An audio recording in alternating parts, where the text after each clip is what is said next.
సోమవారం ఉదయం చిత్తూరు జిల్లా వాల్మీకిపురం పట్టణం అంబేద్కర్ విగ్రహం ముందు ఎస్సీ ఎస్టీ బీసీ మైనారిటీ ప్రజా సంఘాల ఆధ్వర్యంలో భారతీయ జనతా పార్టీకి వ్యతిరేకంగా నిరసన ధర్నా చేపట్టడం జరిగింది.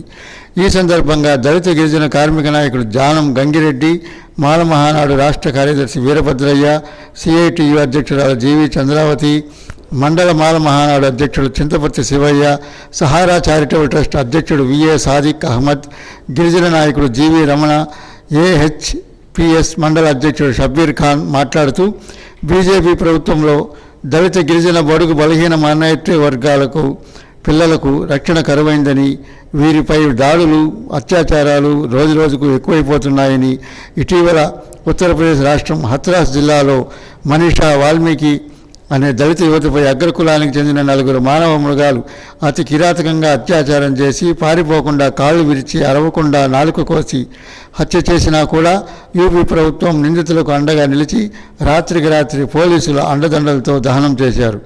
ఆ యువతి తల్లిదండ్రులు కడసారి చూపుకు కూడా నోచుకోలేదు. దీన్ని వారు తీవ్రంగా ఖండిస్తూ తెలిపారు. వెంటనే ఆ కామాంధులను ఉరితీయాలని డిమాండ్ చేశారు. పై కార్యక్రమంలో ప్రజా సంఘాల నాయకులు దిలీప్ కుమార్, అశోక్ కుమార్, రెడ్డి శేఖర్, సూర్యనారాయణ, శివ, సాయి, కళ్యాణ్, అసర్, షాహిద్, ఇర్ఫాన్, కాజు తదితరులు పాల్గొన్నారు.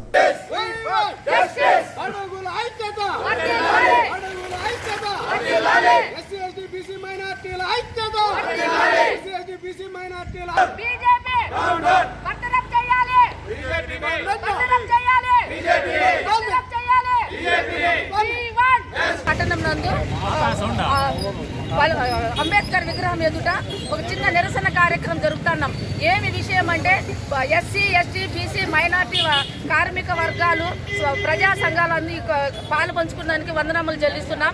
విషయం ఏమంటే ఆడపిల్లల పైన, అందులో ముఖ్యంగా దళితులు అయిన ఆడపిల్లల పైన అత్యాచారాలు చేస్తున్నారు. అత్యాచారాలు చేసేది కాక వాళ్ళపైన కేసులు, అట్రాసిటీ కేసులు కూడా పెడుతున్నారు. అందరినీ కూడా హింసిస్తున్నారు. హరిజన గిరిజన బాలికల పైన ఎక్కువ అయిపోతున్నాయి దాడులు. ఇది అరికట్టాలని అందరికీ విన్నవించుకుంటాను. అలాగే ఇక్కడ కూడినటువంటి ప్రజా సంఘాలన్నీ కూడా ఈరోజు నిరసన తెలుపు చేస్తున్నాం. ప్రభుత్వం చర్యలు తీసుకోవడం లేదు. దాడులు చేసిన వారిపైన త్వరలో చర్యలు తీసుకొని వారిపైన అరికట్టాలి. కులదోషణ ఎక్కువగా ఉన్నది వల్ల ఈరోజు ఆడపిల్లలపై అత్యాచారాలు, ఆడపిల్లలపై అత్యాచారాలు, ఆడపిల్లలపై అత్యాచారాలు.